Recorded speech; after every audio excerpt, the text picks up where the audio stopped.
Um vídeo gravado por um trabalhador na Avenida Paulista, em São Paulo, repercutiu muito nas redes sociais após ele desabafar sobre as dificuldades enfrentadas para sobreviver no Brasil diante do aumento do custo de vida. Visivelmente emocionado, o homem, conhecido como Lincoln na voz, ele relatou a frustração de trabalhar todos os dias e não conseguir sequer fazer uma boa compra, enfatizando que os itens básicos de alimentação se tornaram luxo. E a gente tem um trecho dessa manifestação dele. Acompanhem. Sou trabalhador, mas não tem como. Como é que eu vou andar nesse país? Como que eu vou sair do lugar? Sabe? Como é que eu vou ter esperança que o dia de amanhã vai ser melhor? Não tem como. O dinheiro vai embora rápido. Você pega 100 aqui, pega 200 aqui, já não tem mais nada. É um arroz, é uma mistura, um pedaço de carne. Ninguém tá aguentando comprar um pedaço de carne para comer. Carne de boi, não importa qual seja, até carne moída virou luxo. Virou luxo nesse país. Eu tô cansado aí. Depois, Lincoln expressou que, apesar de dar o seu sangue e suor, ele sente que não sai do lugar, questionando como as pessoas conseguiram prosperar no país. Vamos acompanhar. Tô cansado desse lugar aqui, onde eu tô? Tô aqui na Avenida Paulista, um centro financeiro rico desse aqui. Aí a gente fica olhando esse monte de prédio de luxo aqui, ó. A gente fala, como é que essas pessoas conseguiram chegar dessa maneira num país desse? Como conseguiram? Se a gente trabalha pra caramba e não sai do lugar, como que conseguiram? Tipo, eu falo pra você, é de entristecer, viu, mano? Aí tô aqui, ó, esperando a chuva dar uma amenizada pra ir ali ganhar R$150, trabalhar embaixo de chuva. Tá bom, graças a Deus por isso, eu agradeço muito pela oportunidade que a moça me deu, mas é isso, cara, a gente cansa, o psicológico da gente cansa, sabe? A gente tem criança pra criar, a gente foi dar o melhor.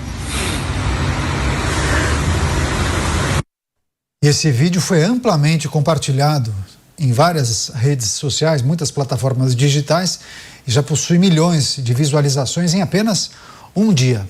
Rodar com os nossos comentaristas. Você, Dávila, um vídeo como esse acaba sendo como um soco na boca do estômago do governo federal, não? Esse é o mundo real, Caniato, de milhares de brasileiros. Esse é o mundo de um Brasil que não cresce há 40 anos. A pessoa sente que ela está com os pés presos no atoleiro do baixo crescimento econômico, no atoleiro da violência, no atoleiro da indignação de ver um país sendo carcomido pela corrupção dos poderosos, num país onde não podemos ter mais esperança no amanhã, porque as dificuldades do cotidiano matam qualquer esperança. Esse é o Brasil real. Esse é o Brasil que não adianta fazer encenação de programas, despejar 170 bilhões de reais em programa social e achar que isso vai comprar voto. Porque esta indignação não vai passar com essas esmolas que o governo tenta criar para seduzir determinados eleitores. Este problema só será resolvido quando tivermos um governo sério, capaz de fazer a economia voltar a crescer, restabelecer a ordem e a segurança no país e a combater duramente essa doença chamada corrupção que carcome tudo o que existe em termos de valores e instituições. Infelizmente, este eleitor, que são milhares de brasileiros, não se sente representados pelos candidatos que lideram hoje as pesquisas presidenciais. Você, Bruno Musa, certamente terá reflexões a fazer após a manifestação desse trabalhador, quando ele discorre sobre o custo de vida. Trabalha, levanta 100, levanta 200 e não consegue fazer uma compra. Inclusive ele chega a mencionar que não consegue comprar o que ele chama de mistura, né? Uma carne, uma proteína animal. Esse é o Brasil real, Caniato. Eu adoraria que nós pudéssemos discorrer aqui a respeito de horas, a respeito disso por horas. Veja, eu vou falar rapidamente aqui de uma posição que ele conseguiu colocar do outro lado em que eu estou, mas algo que eu tento expressar isso há um bom tempo. Meu pai veio de uma origem muito pobre no interior de São Paulo e se deu muito bem como empresário, um ponto fora da curva. um ponto fora da curva mesmo no Brasil. E ele me fez já crescer em um ambiente, digamos, onde eu pude ter tudo, e ele sempre me ensinou, ora, você vai ter educação, o que quiser, só que construa o teu, com a retaguarda sabendo que eu tinha ali uma segurança extremamente importante. Ele é empresário no Brasil até hoje, agora foi embora do Brasil por ter cansado, obviamente, disso aqui, já podendo se permitir esse tipo de ação. E ele sempre me ensinou a respeito disso, o Estado, ele tira tudo que tem de você. Quando a gente começa a compreender tudo que meus pais me ensinaram ao longo desse tempo, e hoje eu aqui, enquanto empresário, também entendo, que quando você consegue ser um ponto fora da curva e passa a ter dinheiro aqui no Brasil, se você investe o teu dinheiro em uma taxa de juros que o governo cria essa taxa alta porque ele é perdulário e gasta mais do que arrecada, isso é uma recorrência no Brasil, você é um Estado que naturalmente favorece aqueles que têm condições de poupar em detrimento da grande maioria que não tem. Só que o discurso deles é, eu estou aqui para ajudar o pobre. Não, é o governo que destrói a vida do pobre, porque ele mata a capacidade do pobre de se proteger contra a inflação que o próprio governo gera, porque ele gasta muito mais do que arrecada para fazer programas populistas que dificultam a atividade empresarial e permite que alguns poucos tenham sucesso nisso. Eu morei fora do Brasil há alguns anos, por algumas ocasiões, uma delas com os meus pais nos Estados Unidos, depois algumas na Europa. Todas as vezes eu fui aprendendo que, ora, se você tem uma vida média ou ruim no Brasil, você terá uma vida muito melhor lá fora. Lá fora eu estou falando Europa ou Estados Unidos.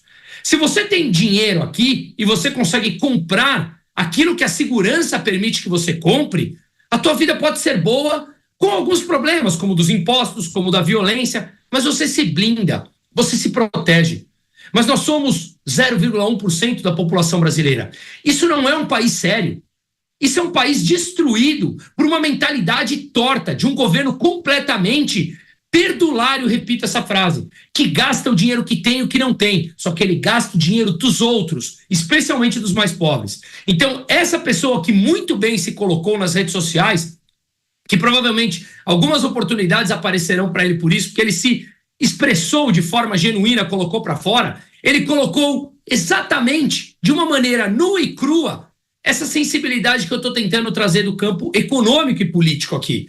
Ele mostrou que, enquanto há um governo que se defende e que cria 40, 50 assessores para apertar um botão de café para cada um desses políticos, o povo, a grande massa dos brasileiros, precisa sair para ganhar os R$150 que ele mencionou, que hoje você volta com meia sacola de um supermercado, porque isso é deterioração do poder de compra. E o que é a deterioração do poder de compra? É o que comumente ficou conhecido como inflação. E a inflação quem gera é o governo, porque ele gasta mais do que arrecada. Portanto, brasileiros em geral, se atentem aos responsáveis por tudo isso que o Brasil se tornou. E isso tem um nome: a grande massa de burocratas que dizem proteger a população, mas não, apenas tiram o seu poder da população para eles, para que eles se eternizem no poder. E, infelizmente, no Brasil, eles estão conseguindo. Deixa eu passar para o Mota também trazer os apontamentos dele. Enfim, Mota, o que a gente precisa considerar em relação a esse relato emocionado do trabalhador? Enfim, em algum momento ele chega a questionar os apartamentos, os prédios, como eles conseguiram isso, como eles chegaram nessa posição. Enfim, eu acho que há muitos lados dessa história que a gente pode trazer, né? E eu vou começar pela minha discordância. Eu acho que ele apontou para o lugar errado. Ele precisaria apontar para algumas construções em Brasília. Ele precisaria apontar para um lugar onde moram e prosperam os políticos. É deles a responsabilidade pela situação do Brasil. Agora, ele falou uma coisa que mexeu comigo. Ele falou sobre o dia de amanhã ser melhor do que o dia de hoje. Como aqui no Brasil a gente perdeu essa esperança, essa foi a grande diferença que eu percebi quando morei 5 anos nos Estados Unidos. O americano tem certeza de que o seu filho vai ter uma vida melhor do que ele. Aqui no Brasil, nós temos medo de acontecer o oposto com nossos filhos. Esse rapaz resumiu um dos sentimentos do brasileiro, que é a sensação de trabalhar e não sair do lugar. A outra sensação que quase nós todos temos é o medo permanente de ser vítima de crime. E aí está resumido o que é ser brasileiro. Não custa lembrar, quando estava em campanha, o atual governo debochou com os eleitores prometendo picanha e cerveja. Qualquer um que, como eu, faz compras, vai ao mercado, percebe onde estão os preços da carne. E é sempre bom a gente lembrar, né? Além dos preços da carne, há vários outros preços que estão muito altos e amanhã eles estarão mais altos, daqui a 2 meses estarão muito mais altos, daqui a 5 anos estarão o dobro do que são hoje. A gente precisa explicar de novo. A subida dos preços tem um único culpado: o governo. Porque o dinheiro se desvaloriza quando o governo emite mais moeda para pagar por suas dívidas e pelos seus gastos que não têm limite. Eu sei, esse é um processo muito complicado, ele é camuflado, usam termos todos sofisticados, é muito difícil para o cidadão entender isso. É muito difícil para o eleitor entender esse mecanismo do mal. O governo gasta mais do que arrecada, ele gera dívida, ele emite dinheiro. Com essa emissão do dinheiro, o dinheiro se desvaloriza e os preços sobem. Agora, no dia em que o cidadão entender isso, entender como funciona esse mecanismo da maldade, a maioria dos políticos que está aí nunca mais vai conseguir se eleger de novo. Pois é, o Mota toca num ponto importante. Deixa eu passar para o Cristiano Beraldo. Beraldo, primeiro, sua avaliação sobre o vídeo, né, sobre a manifestação desse trabalhador, mas uma pessoa tão decepcionada, tão machucada quanto esse homem, que questiona como quem trabalhou, deu sangue, conseguiu comprar um apartamento, você acha que não acaba sendo uma figura que tende a comprar o discurso do nós contra eles, algo que nós temos visto muito atualmente? Pois é, Canhato. O nome do rapaz é Lincoln, né? Lincoln. O Lincoln talvez ele não saiba, mas ele recebeu um nome em homenagem a Abraham Lincoln, um americano que criou, junto com alguns outros conhecidos como os responsáveis pela criação do país mais próspero da história do mundo democrático. Os Estados Unidos foi construído para que as pessoas pudessem, a partir do seu trabalho, prosperar, conquistar uma vida melhor. Os Estados Unidos foi concebido para que o Estado ajudasse ao invés de atrapalhar. Só que o nosso Lincoln nasceu no Brasil. O Lincoln, quando ele foi à escola, certamente ele não encontrou um ambiente que o empurrasse para cima, que o empurrasse para a prosperidade. Porque é isso que acontece nos Estados Unidos. O sistema das escolas públicas norte-americanas, em que os jovens, as crianças e os jovens são obrigados a estarem na escola, ali eles encontram acesso a um aprendizado de qualidade que garante que eles, se quiserem, porque aí entra a livre iniciativa, eles vão conseguir entrar numa boa faculdade, sairão da faculdade com um financiamento que eles terão capacidade de pagar, conforme a renda do seu trabalho começar a entrar, e terão uma vida melhor, vão viver de forma confortável, vão conhecer coisas novas, vão proporcionar para os filhos uma vida melhor do que a que eles tiveram, como mencionou o Mota. Mas na vida do Lincoln aqui no Brasil, é tudo o inverso.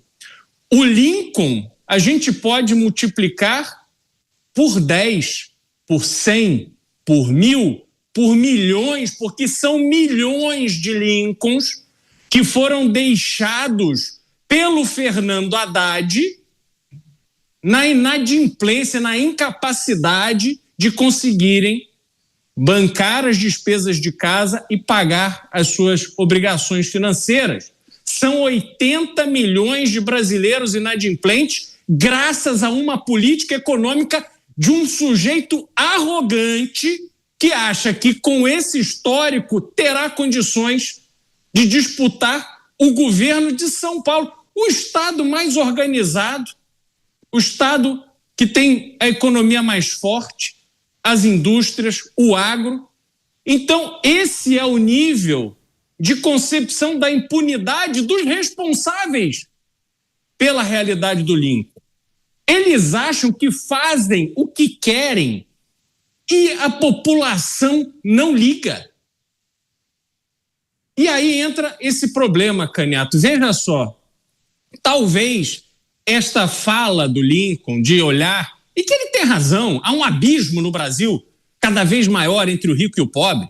Uma pessoa que sai de uma faculdade mediana qualquer e vai trabalhar, dificilmente morará num bairro nobre que ela conseguirá comprar um apartamento num bairro nobre de qualquer capital brasileira, porque os valores são astronômicos, o custo de vida está sugando o dinheiro das pessoas que trabalham.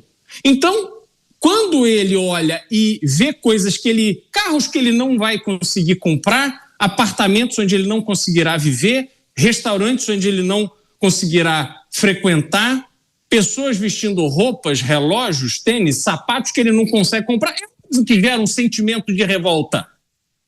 Podemos criticá-lo por isso, isso é natural, mas isso é uma consequência da incompetência daquele para o qual, eventualmente, ele vai olhar e dizer, não, eu vou votar nesse aqui, porque ele é da esquerda, a esquerda se preocupa com o pobre, a esquerda quer criar mais Lincolns.